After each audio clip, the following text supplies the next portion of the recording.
I'm Veronica Marshall at the Capitol. This week on Senate Spotlight, we have the results from this week's special election, what it means for the Senate, and where it leaves this session's spirit of bipartisanship. And looking into the new year, our concerns about the future of home ownership in Minnesota continue to grow. Experts testify that the state's housing market is chronically undersupplied. We talk to senators about what caused the problem and what can be done to fix it. Plus, we can no longer just let it be. We have to get involved and find ways to make sure that we're supporting childcare from family to center to nonprofits, all the above. There's a new idea on how to keep in-home childcare providers in business, and it's getting support from both sides of the aisle. We have the details all coming up.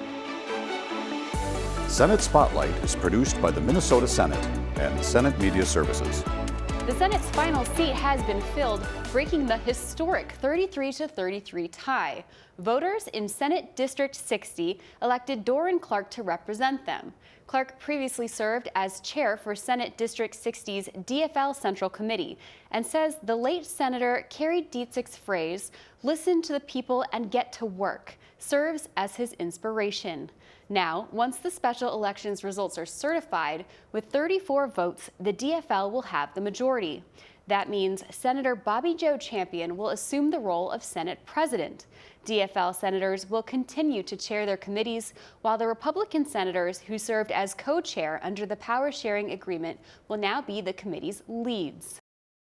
Despite the tie-breaking special election, the slim majority in the Senate means bipartisanship will remain a focus for the rest of the session. And there's one caucus in particular who is poised to seize the moment. This time, I'm not talking about the DFL or the Republicans. I'm talking about the Civility Caucus. If it's a good idea, if it's common sense, let's do it. Doesn't care if it's Republican or Democrat. That mentality led Republican Senator Zach Duckworth to the Civility Caucus. I wasn't quite sure what to expect, other than I knew I was going to be going into a room full of people that were interested in working together to just get stuff done. It's really understanding people as human beings, giving them the benefit of the doubt, giving them better communication tools. Katie Pratt is the director of the state's Office of Collaboration and Dispute Resolution, which oversees the Civility Caucus. She says the caucus's time commitment is small, but for senators who come and Minnesota as a whole, the benefits are huge. They're really busy, but they still need to eat. So we'll have some luncheons every session. Sometimes we'll bring in a speaker that would be of interest to their work. There was an opening event. We just had them all go around and introduce themselves and share a fun fact about them. And it was so cool to see there were different connections that people were identifying. Oh, I had no idea you came from there. I came from there too, and we both like this sort of thing. So they take those relationships and they bring them into their committee hearings, and they bring them into when they're trying to figure out a bill. And so knowing each other better as people and having that understanding is really a foundation for making better policy together. Building the foundation of a solid relationship across the aisle really does help you be and appear more effective, and you get more work done. But senators have to want to join the caucus, and that buy-in is especially important now.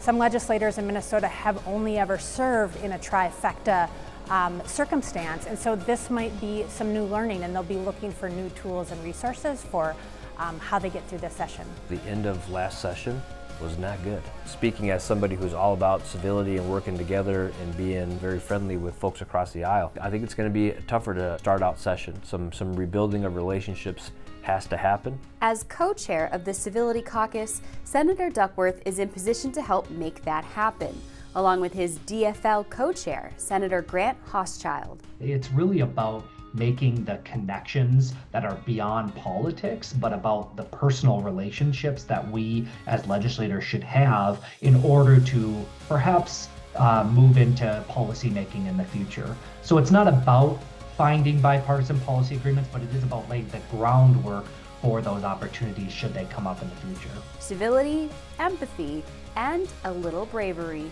In the polarized climate we live in right now, constituents may want you to be a fighter. I think it's a balance. I think it takes a certain amount of courage for anyone to engage in civil discourse, but probably especially legislators. The Civility Caucus isn't only for the Senate. The House has representation and membership there as well. roughly 70 to 80% of new housing in Minnesota is negotiated by planned unit development. And every time that PUDs are involved, the housing gets more expensive.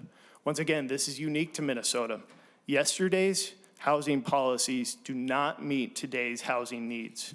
Experts testified before senators this week to talk about the challenges the state faces when it comes to housing. In addition to simply producing more units, Minnesota Housing says new housing projects need to address affordability. How do we do that? Senator Eric Lucero has several ideas and bills out already to address the issue. Senator, thank you for being here. Thank you for the invitation to join you and discuss this very important topic. Absolutely, yeah. We know this is a topic that touches everyone. And this is your third year now serving on this committee. What is it about it that's so important to you? Well, my background is I'm a real estate agent, a licensed general contractor, and my wife and I obviously do real estate. She's also a real estate agent and a broker. So her and I team up and do a lot and are involved heavily with housing. Now, Senator, what do you think is the greatest obstacle when it comes to homeownership here in Minnesota? And, what can people in the legislature do to help with that?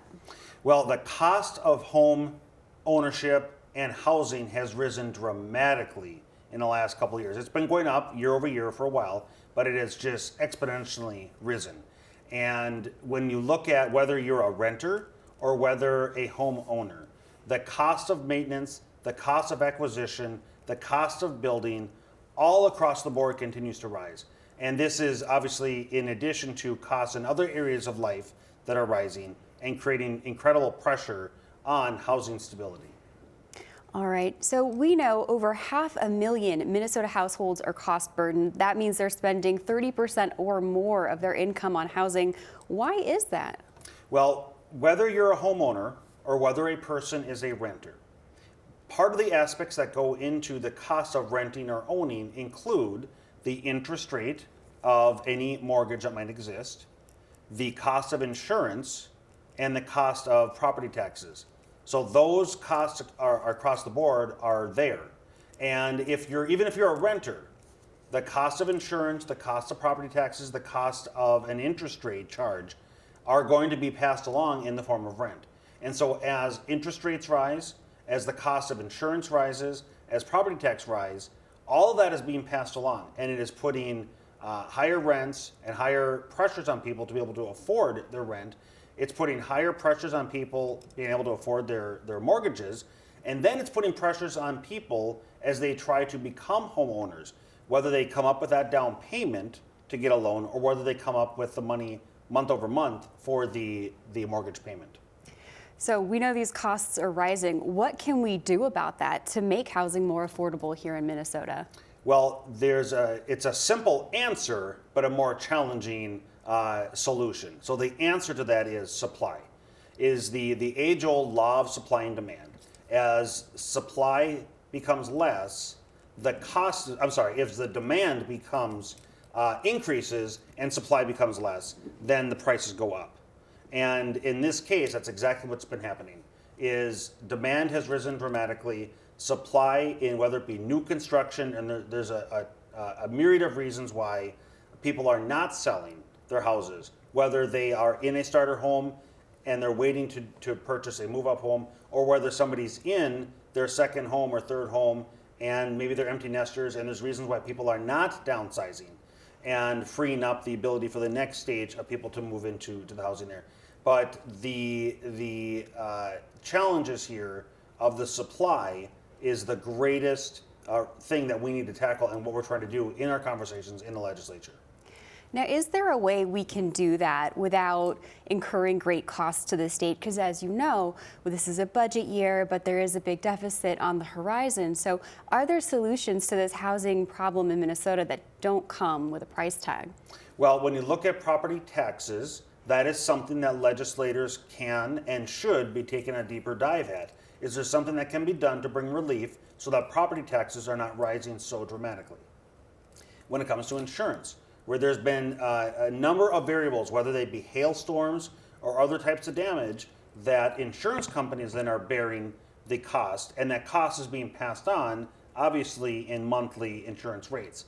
And so as a state, is there anything we can do to perhaps look at mandates or other types of reforms that allow for insurance companies to streamline, become more efficient, and therefore obviously reduce their risk and reduce the amount of cost that's passed on to homeowners or renters in the form of rent. And then when it comes to interest rates are something that's a much larger conversation and really can't be dealt with at a state level. But nevertheless, they are a huge factor in the cost of money. And so that would be for existing homes. Then you add in another variable, which would be new construction. Are there areas and opportunities at a state level that we can help to reduce the cost of new construction? One such example I have is a bill that I've introduced that would exempt the sales tax on building materials. Now, if let's just say in a scenario there's $100,000 of building materials that go into the construction of a new house, the sales tax, let's just say 7.5%, that's $7,500 just on that alone. If it's $200,000 going into a house, then we're looking at $15,000. That's a significant chunk of change. So if we could exempt the sales tax, for example, that would help reduce the cost of construction and help reduce the cost, obviously, of the final cost of that home. Senator, you mentioned a lot of new construction that is needed, and we know a lot of these new construction homes come with homeowners associations. You've been hearing testimony from people across the state on homeowners associations. What have your big takeaways from those meetings been? Yeah, so there's a work group that I have been the privilege of being a participant on, a member of, that's been meeting for approximately the last 6 months. And it's a bipartisan group. It's had stakeholders representing various interests that have a relationship, obviously, with CICs, which is Common Interest Community, and HOAs, Homeowners Associations, and looking at what are the ways this current system is broken. What are the ways that it can and needs to be reformed to bring transparency, to bring accountability? And these voices that we've heard in forms of testimony, public testimony, experts in different areas, have all contributed to the absolute need to bring reforms. And so this work group has recently published their recommendations, and myself and a bipartisan group of legislators are going to be taking those recommendations, creating one or several bills that we look to advance bipartisanly in the legislature this session to, again, bring that transparency, accountability, streamline, and make things reducing costs for homeowners. So you've mentioned the bill about HOA reform. You mentioned one about construction. What other bills do you have floating out there on this housing topic? Well, I'm open to many different areas. Perhaps that I don't even have bills that I've authored or co-authored, but among them would be, I'm open to conversation on anything that impacts the cost of current homeownership, current rent, or new construction, any topic. One such topic could be the cost of permits. And I'm definitely interested in taking a look at that to see, are there areas that we could reduce the cost of the permits that go into new construction.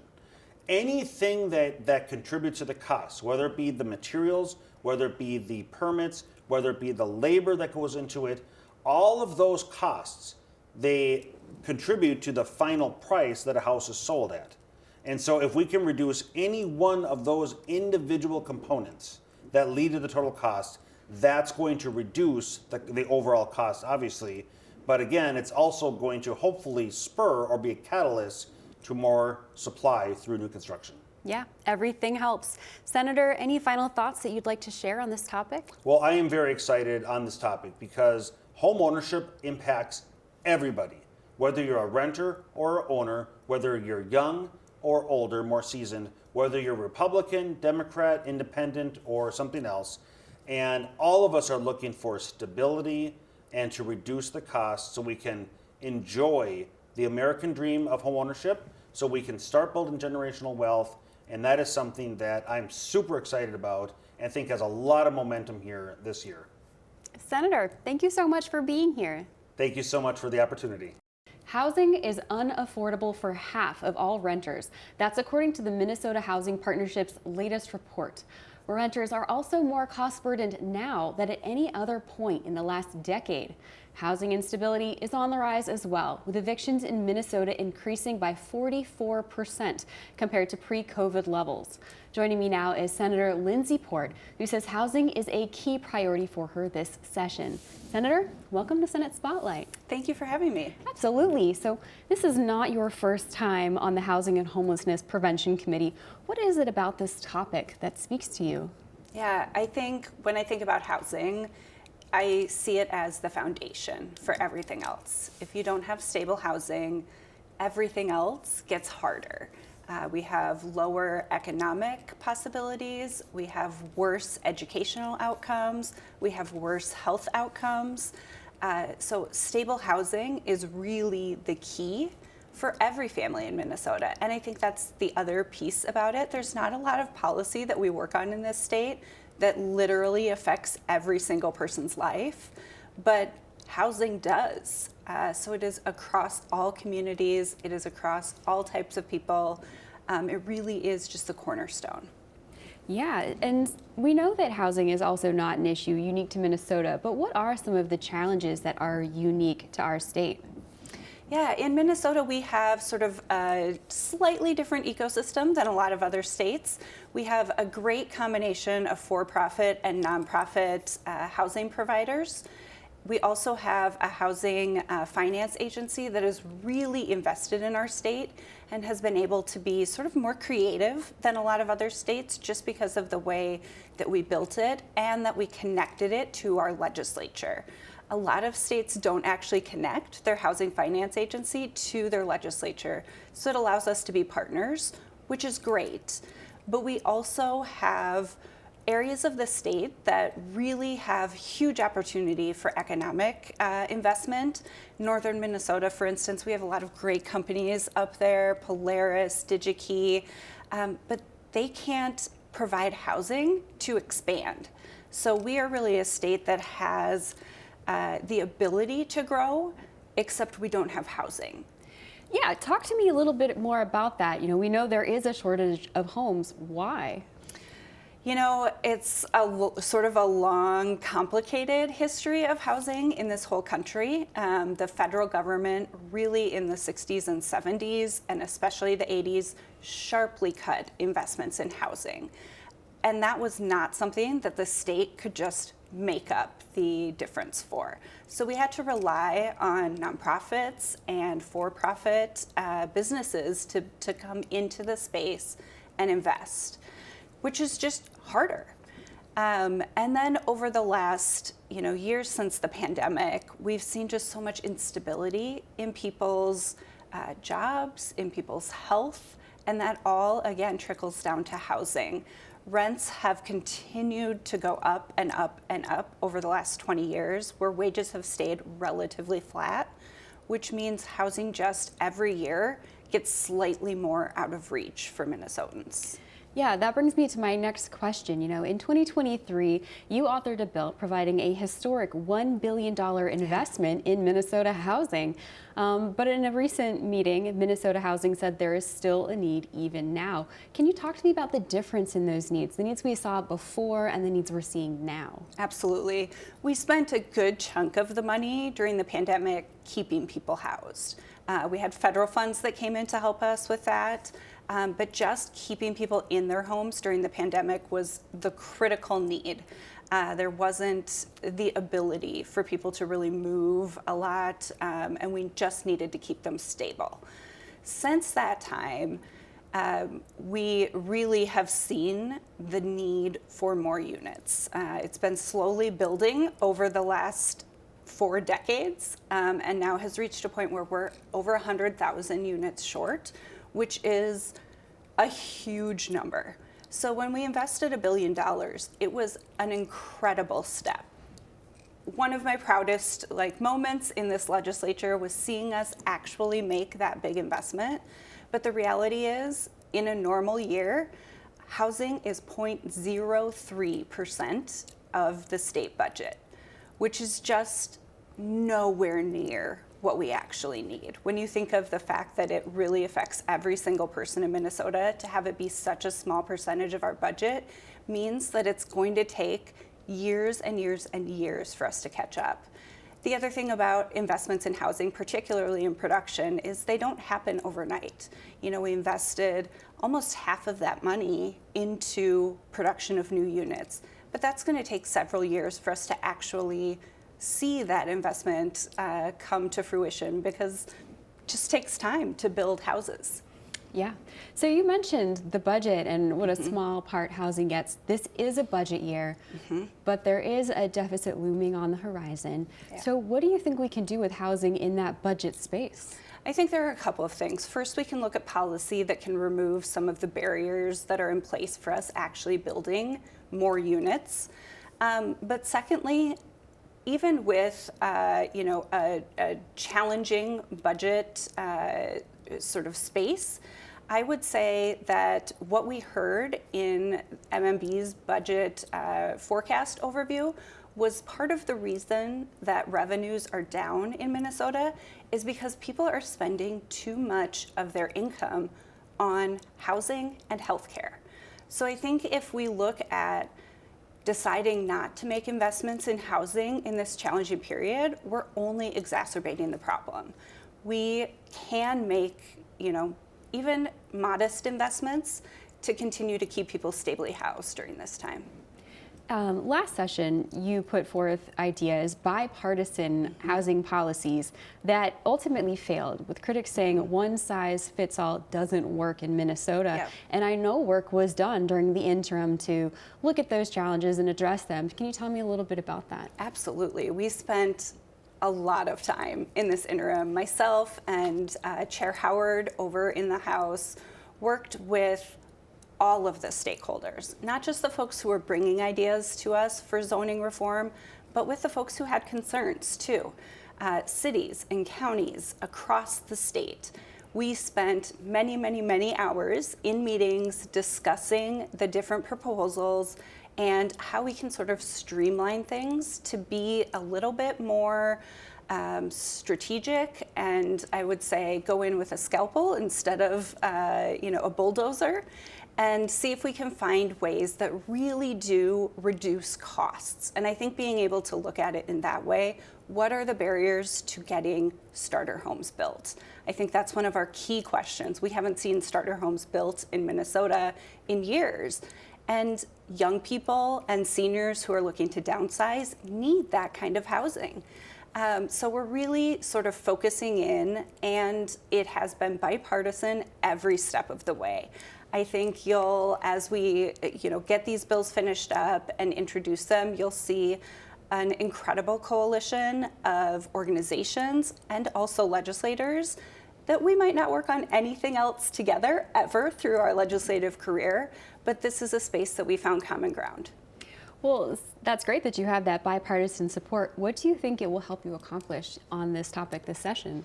I think it's really going to change the narrative. I think we've been able to sort of circle in on what the real barriers are and how we can address them. And I think because we have such a broad, interesting coalition, that it's going to collect some notice. And I think that we've done the work now to really show the cities that we are working in good faith, and they have spent time at the table with us. So I think we'll be able to move through this process, not necessarily agreeing on every step, but being able to work together. What are some of those challenges you're anticipating? I think cities, as we do as the legislature, we don't like it when the governor tells us what to do. Cities don't like it when the state tells them what to do, and we understand that. I think one of the big changes is we've been able to focus this conversation on the needs of the communities. And we've been able to really bring cities in, bring in mayors and city councilors to talk about the actual things that stop housing from being built. And I think it's really opened the door for both sides to have new conversations about how we can actually make those changes. Senator, is there anything else you'd like to say on this issue? I think just a reminder that housing is the foundation for all of us. And when we can focus the conversation around those human needs of housing, it's something that everybody understands. And I think it can be a place where in what might be a challenging legislative session, we can find real common ground. Senator, thank you so much for your time. Thank you. The call is out for an early bonding bill to help fund infrastructure projects across the state. Because the Senate didn't pass a bonding bill last session, Senator Judy Seeberger says people in Hastings are now on the hook for a water treatment plant that meets the new PFAS contamination requirements. Seeberger dropped a cash and a bonding bill calling for $16.6 million to help start Hastings' $70 million water treatment project. She says while her bills target Hastings' needs, an early bonding bill would serve several other communities. If you look at all the bills that were dropped in the Senate and had their first reading on Thursday, it's just page after page after page of bonding requests and infrastructure proposals. The Senate's DFL Blue Dog Coalition also released a statement of support, saying an early standalone bonding bill is a top priority. Some Senate Republicans have also expressed support for bonding bills related to infrastructure. In a statement, Republican Senator Karen Housley says, quote, "I'm looking forward to crafting a bonding proposal that prioritizes safe transportation, clean water, and investing in critical regional projects. There's room to bond for important bipartisan projects."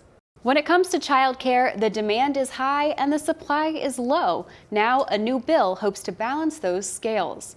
Republican Senator Bill Weber introduced Senate File 339, which allows in-home child care providers to receive a credit of 50% of the net tax owed on their residential property after subtracting other credits. He says the goal is to support and help sustain Minnesota's current in-home child care providers, which in turn supports the community as a whole. I hope that at least in this small way, we can provide some assistance and some incentive to keep as many people into the business as possible. My understanding is close to 60% of the in-home care providers in central Minnesota have gone out of business in the last 5 years.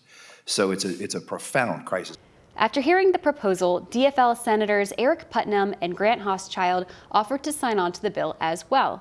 If passed, the bill would impact property taxes payable in 2026. Educators came to the Capitol to air their concerns. The issues ranged from summer unemployment insurance to school suspension laws to funding and where to set their priorities. We're honored to shoulder the issues of mental health and food inadequacy in our community, but you don't grade us on food and mental health. You grade us on academic performance and graduation rates. And I want to make a statement to the whole committee as a policy. If your policy is we're going to put all the burdens of the community on the backs of public education, grade us for it. Every district up here talked about deficits and cuts that have either already happened or will be happening in the future. If that does not sound alarm bells, I don't know what does. The Education Policy Committee also heard a bill from DFL Senator Erin May Quaid. The bill, known as Senate File 334, allows school districts to reduce teachers' instructional time in the classroom this school year by 5.5 hours to allow time for READ Act-related professional development. The READ Act, which was passed in 2023, was a $100 million investment in student literacy. The READ Act 2.0 passed last year and provided an additional $31 million to pay educators for completing READ Act training. That's all the time we have today. Thank you for joining us, and see you next time.